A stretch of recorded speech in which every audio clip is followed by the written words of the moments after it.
L'Estac est un lieu d'inspiration où nombre de peintres se sont réunis, entretenant des liens de travail et d'amitié, se stimulant les uns les autres dans leurs recherches. Cézanne, Braque, Dufy, Marquet, Renoir, Monticelli, Derain, Bonnard et bien d'autres encore.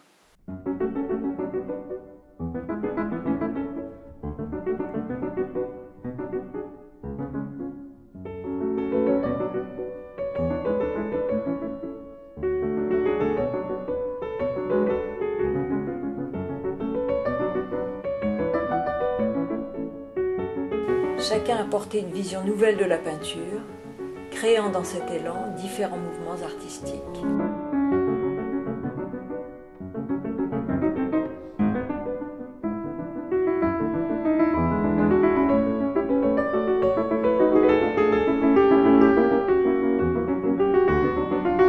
Dès 1870, Cézanne s'intéresse aux motifs de la rade de Marseille, à la vie et au paysage de l'Estac, pour la particularité de ses lumières, de ses couleurs, les toitures des maisons, les rochers, la végétation provençale.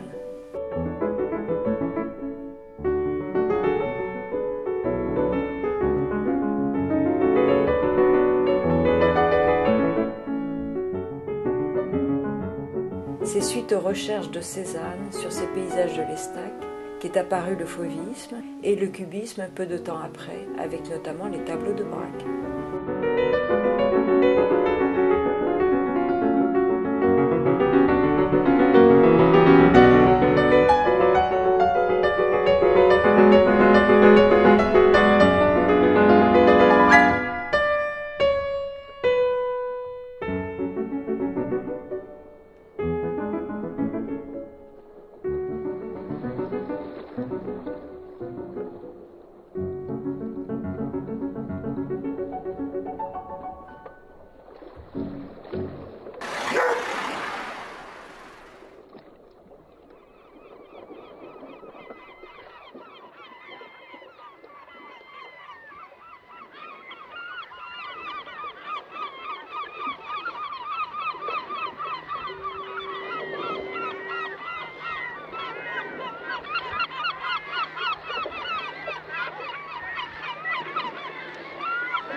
Henri Matisse a qualifié de cubisme le tableau de Braque, appelé Les Maisons à l'Estac, qu'il compare à de petits cubes.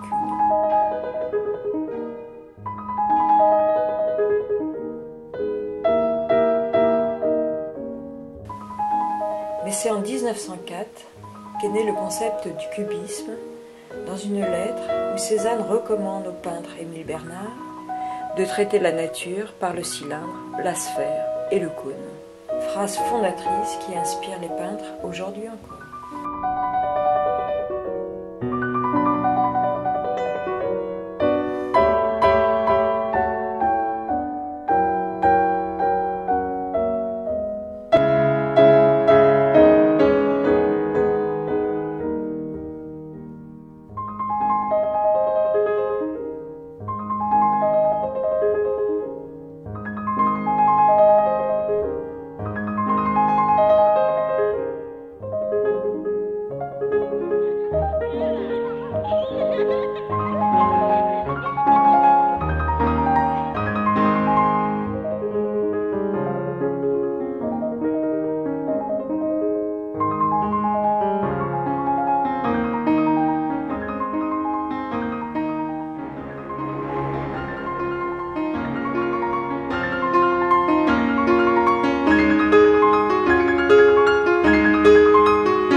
Cézanne a peint beaucoup à l'Estac, mais ce tableau, le rocher de l'Estac, intéresse particulièrement les usagers de la Villa Bellevue, à cause, ou plutôt grâce à la petite toiture qu'on aperçoit là, au fond du tableau. Christiane Régnier m'a raconté l'usage qu'elle a su tirer de ce qui pourrait apparaître comme un simple détail. Il y a environ 30 ans, elle et un petit groupe d'habitants de la montée Pichou s'étaient constitués en CIQ pour améliorer les conditions de vie du voisinage. À l'époque, cette partie du village vivait dans un grand dénuement, sans eau, sans électricité.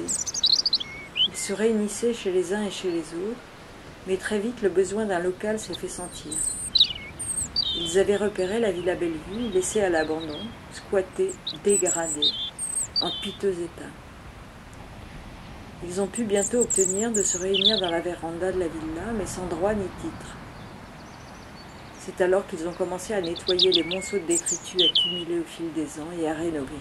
Vous voyez au fond du vallon là-bas, c'est là que se trouve le rocher de Cézanne. Cézanne a peint de cet endroit-là, au vallon du Marinier, la Villa Bellevue. Il leur fallait maintenant obtenir un droit officiel à occuper les lieux.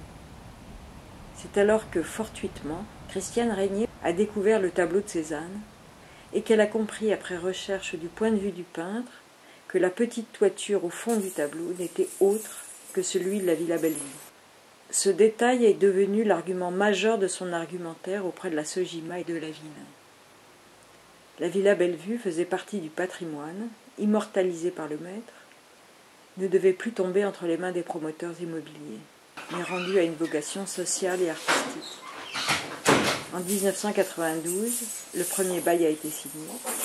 Depuis, les associations fleurissent dans la villa, sportives et artistiques, et pour tous les âges, les jeunes et les moins jeunes.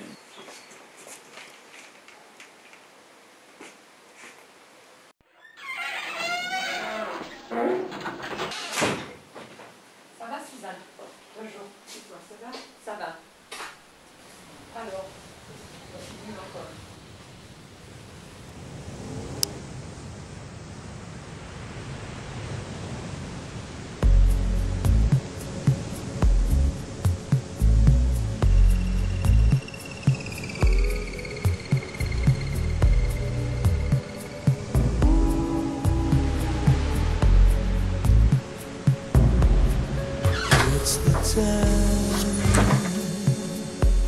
Of April snow,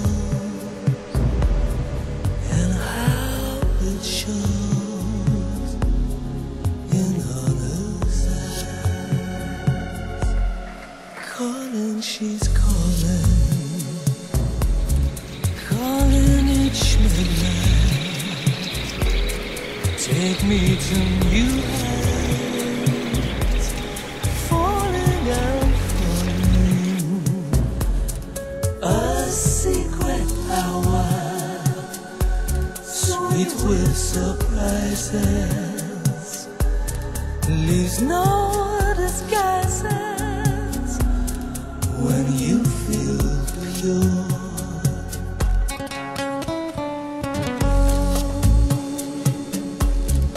Until I'm yours, until I'm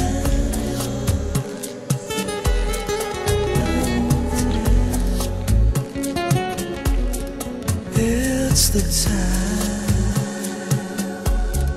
of April snow, and how it shows in others' eyes. Dimensions she's calling, a pool of thought. She's got sometimes caught.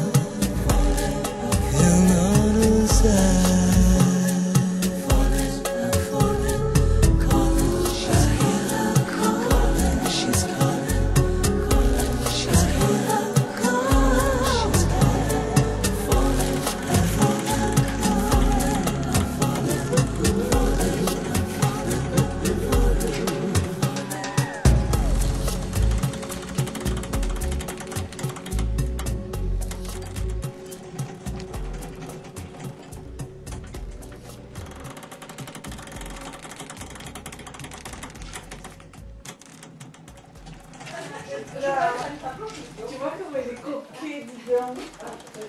problème, c'est que je ne savais pas. En venant ici, je n'avais pas échappé.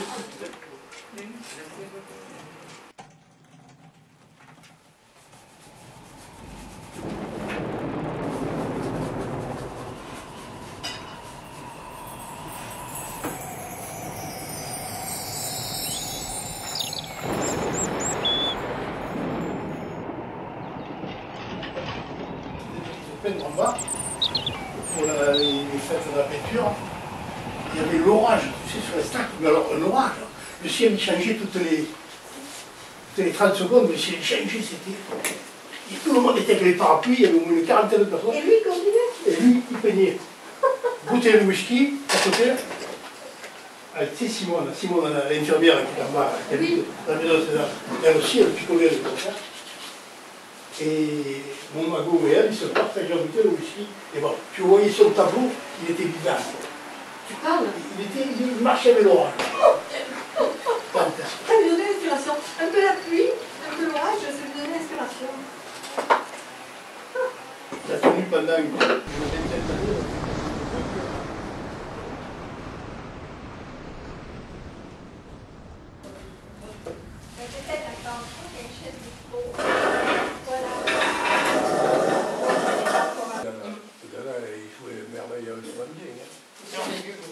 Moi, je ne vois plus.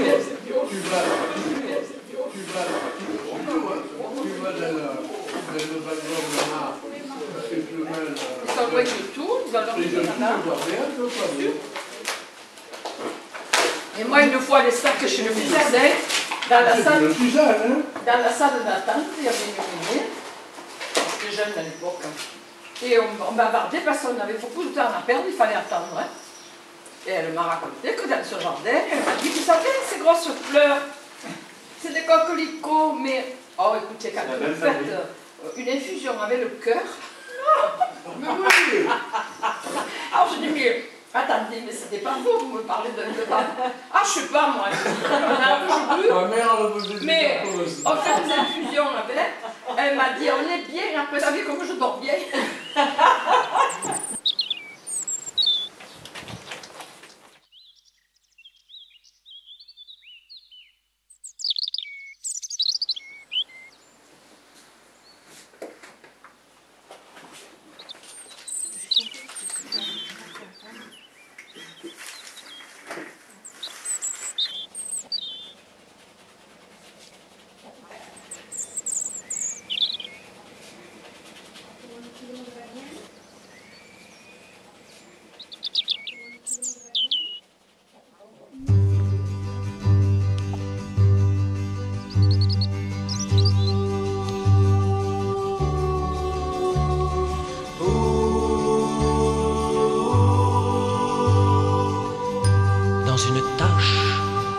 de soleil, j'inventerai votre jardin.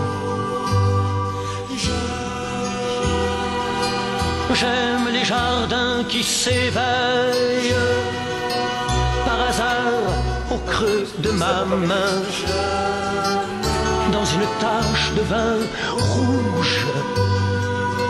Je dessinerai votre cœur, ouvert en deux comme la bouche éclose et pleine d'une fleur. J'aime des fleurs imaginaires. J'ai besoin de rien, d'un peu d'air. Dans une flaque au reflet vide, j'inventerai votre visage. J'aime ces visages sans rides qu'embrassent dans l'eau les nuages. Dans une flaque d'encre noire, je ferai de votre âme étrange l'obscur et curieux miroir des profondeurs où l'on me range. J'aime des âmes imaginaires.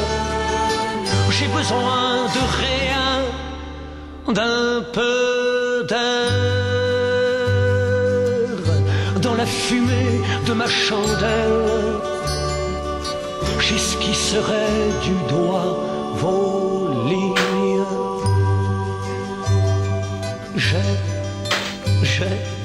J'ai des nuits chargées de modèles qu'ici ou là je déshabille.